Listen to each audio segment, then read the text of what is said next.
아메리칸 드림의 마지막 장, 응급실에서 무너지는 노후 안녕하십니까? 우리가 발딛고 사는 세상의 다양한 목소리를 깊이 있게 담아내는 시간입니다. 오늘 우리는 아메리칸 드림을 이루기 위해 한평생을 바친 우리 동포, 그 1세대들의 노후에 관한 이야기를 나누려 합니다.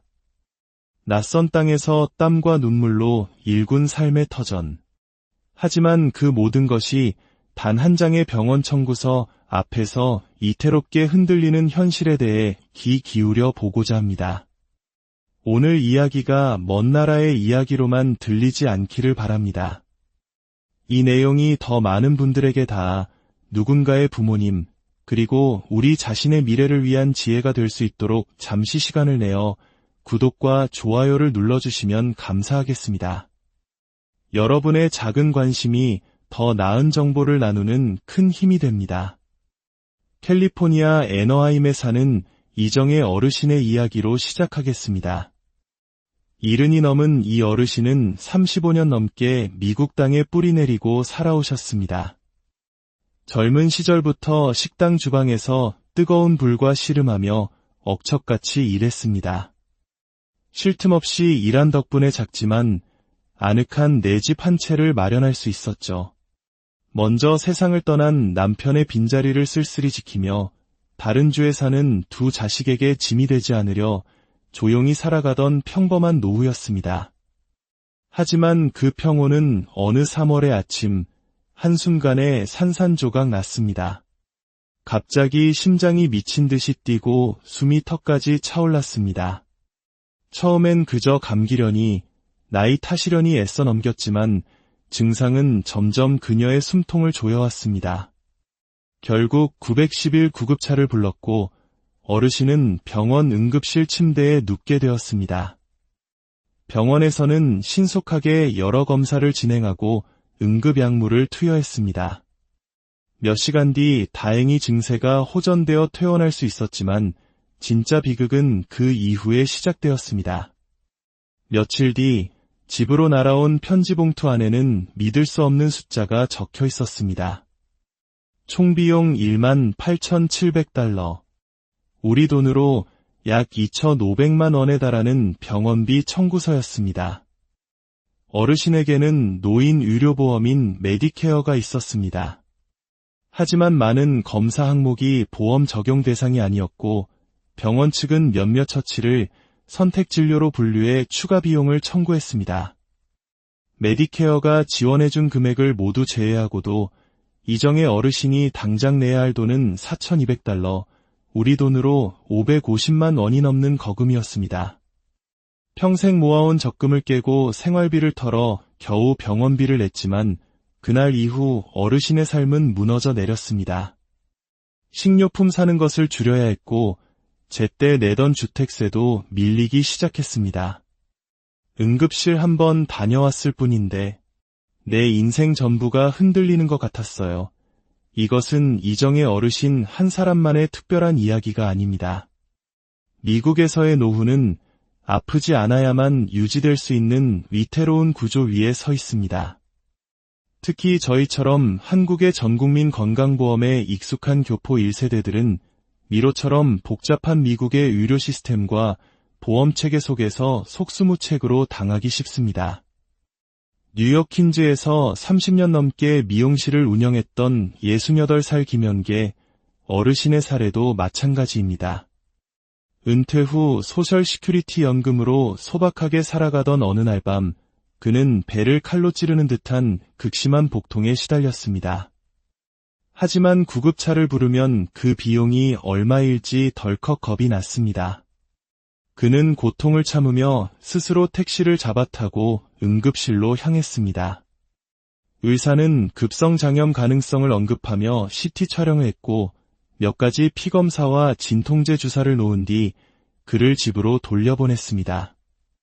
병원에 머문 시간은 총 5시간 남짓. 그러나 몇 주 뒤 그가 받은 청구서는 9,800달러, 약 1,300만 원에 달했습니다. 보험으로 절반가량이 처리되었지만 본인 부담금만 4,600달러, 우리 돈 600만 원이었습니다. 그는 이렇게 말합니다. 아파서 응급실에 간 게 내 잘못은 아니잖아요. 하지만 다음부터는 그냥 참게 될 것 같아요. 그게 훨씬 싸게 먹히니까요. 결국 김영계 어르신은 그 후 몸이 아파도 병원 가기를 꺼렸습니다. 작은 병을 참고 참다가 결국 더 큰 병이 되어 응급 입원을 하게 되었고, 처음 응급실에 갔을 때보다 몇 배나 더 큰 의료비를 감당해야 했습니다. 세 번째 사례는 조금 더 마음이 아픕니다.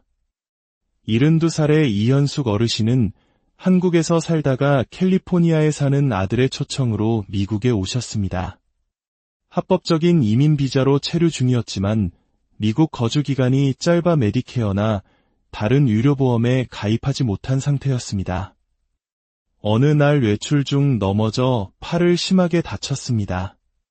처음에는 한국에서처럼 파스 한 장 붙이면 나을 거라 생각했지만 통증은 밤새 뼈를 깎는 듯했습니다. 결국 응급실을 찾았고 엑스레이 촬영과 간단한 응급처치를 받았습니다. 그 대가로 날아온 청구서는 무려 11,300달러, 약 1,500만 원. 보험이 없었기에 전액을 본인이 부담해야 했습니다.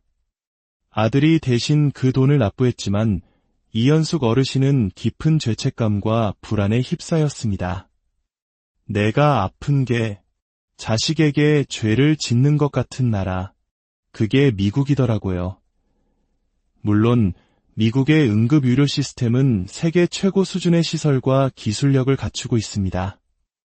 그러나 그 혜택은 최고 등급의 민간보험으로 완벽하게 무장한 사람들만을 위한 이야기일 뿐입니다. 그렇다면 왜 미국의 응급실은 평생을 성실하게 살아온 은퇴자들에게 이토록 치명적인 위험이 되는 것일까요? 그 구조적 문제를 현실적으로 짚어보겠습니다. 첫째, 응급실 문턱을 넘는 순간부터 모든 것이 돈입니다. 한국에서는 상상하기 어렵지만 미국 응급실은 단순히 접수를 하고 대기만 해도 수백 달러의 시설 사용료가 청구됩니다. 의사와의 상담, CT나 MRI 같은 영상검사, 혈액검사, 약물 투여 등 모든 의료행위가 각각 개별 항목으로 나뉘어 눈덩이처럼 불어납니다. 응급실 방문 한 번이 수십 개의 세부 청구 항목으로 쪼개져 날아오는 것입니다. 둘째, 보험이 있어도 디덕터블과 코페이라는 거대한 벽이 존재합니다. 많은 은퇴자들이 가입한 메디케어는 입원이나 예외 진료의 상당 부분을 보장하지만 치과, 안과, 간병 서비스, 심지어 응급차 이용 비용 같은 항목은 대부분 제외됩니다. 더 큰 문제는 디덕터블 제도입니다. 이것은 보험사가 돈을 내주기 전에 가입자 본인이 먼저 일정 금액을 채워야만 보험 적용이 시작되는 방식입니다. 소득이 없는 은퇴자에게는 이 첫 관문부터가 엄청난 부담입니다. 셋째, 병원 네트워크라는 함정이 있습니다. 내 보험사가 계약을 맺은, 즉 네트워크 안에 있는 병원에 가야만 보험 혜택을 제대로 받을 수 있습니다. 만약 구급차가 나를 네트워크 밖의 병원으로 데려간다면 아웃 오브 네트워크로 분류되어 보험 적용이 거의 안 되거나 되더라도 극히 일부만 적용됩니다. 위급한 상황에서 어느 병원으로 갈지 선택할 권리가 없는 환자에게는 너무나 치명적인 문제입니다. 넷째, 보험이 없는 사람에게 응급실은 선진료, 후 파산의 길이 될 수 있습니다. 인도주의적 차원에서 응급실은 환자의 생명을 구하기 위해 진료를 거부하지 않습니다. 하지만 치료가 끝난 뒤에는 수천, 수만 달러의 청구서를 보내고 이를 내지 못하면 채권 추심 회사를 통해 빚 독촉이 시작되고 신용 점수는 바닥으로 떨어집니다. 단 한 번의 진료가 한 사람의 노후 자산과 사회적 신용을 동시에 무너뜨릴 수 있는 구조인 셈입니다. 이 모든 냉혹한 현실은 결국 우리 교포 은퇴자들에게 병원 공포증을 안겨줍니다. 아파도 참고 병을 키우다 더 큰 비용을 치르거나 결국 치료 자체를 포기하게 만드는 악순환의 고리가 만들어지는 것입니다. 그렇다면 이 막막한 현실 속에서 우리는 어떻게 스스로를 지켜야 할까요? 감정적인 불안에만 머물러서는 안 됩니다. 철저한 정보와 계획에 기반한 전략이 필요합니다. 가장 중요한 첫 번째 전략은 메디케어의 빈틈을 메우는 보조보험을 반드시 함께 준비하는 것입니다. 많은 분들이 메디케어만 있으면 모든 것이 해결될 거라 생각하지만 앞서 말씀드린 것처럼 치과, 안과, 처방약 등 보장되지 않는 부분이 너무 많습니다. 이 공백을 메워주는 메디갭 보충보험이나 민간보험사가 추가 혜택을 묶어 제공하는 메디케어 어드밴티지 플랜 중 자신의 건강 상태와 재정 상황에 맞는 것을 반드시 추가로 가입해야 합니다. 두 번째 전략은 응급 상황을 미리 시뮬레이션하고 정보를 공유하는 것입니다. 내가 사는 지역에서 내 보험 네트워크에 포함된 응급병원 리스트를 미리 확인해 두어야 합니다. 그리고 그 정보를 자녀나 보호자에게 반드시 공유해 두어야 합니다. 위급 상황에서 아무 병원이나 가장 가까운 곳으로 가주세요가 아니라 A병원이나 B병원으로 가주세요 라고 말할 수 있는 준비가 수천 달러를 아낄 수 있습니다. 세 번째로, 최근 많은 교포 은퇴자들이 선택하는 현명한 대안이 있습니다. 바로 병행 체류 전략입니다. 1년 중 6개월은 미국에, 6개월은 한국에 머무는 방식입니다. 미국에서는 소셜 시큐리티 연금을 수령하며 생활 기반을 유지하고, 한국에서는 저렴하고 접근성 높은 국민건강보험 혜택을 누리는 것입니다. 정기검진이나 예측 가능한 치료는 한국에서 받고 미국에서는 갑작스러운 상황에 대비하는 것이죠.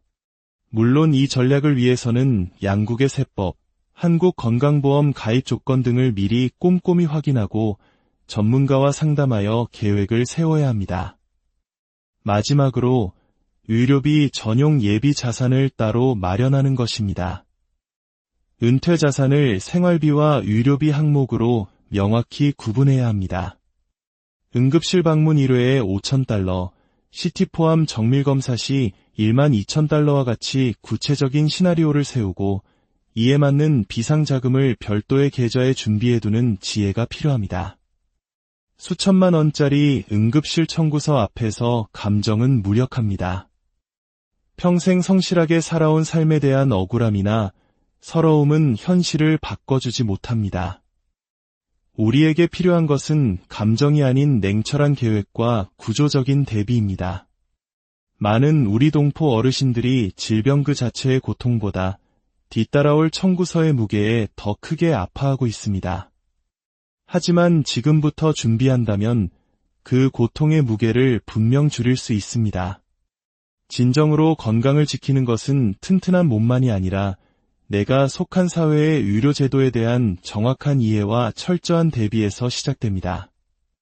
오늘도 미국의 어느 가정에서 한 교포 어르신이 아픈 몸을 부여잡고 병원에 갈까 말까를 밤새 고민하고 있을지 모릅니다. 그 고독한 불안이 더 이상 누구에게도 반복되지 않기를 진심으로 바랍니다. 그리고 우리가 그분들의 미래라면, 혹은 우리의 자녀가 우리의 미래라면 반드시 이 말을 전해야 합니다. 아프기 전에 준비하십시오. 단 한 번의 병원비가 당신이 평생 쌓아온 모든 것을 흔들 수 있습니다. 그것이 당신의 노후를 지키는 가장 현실적이고 확실한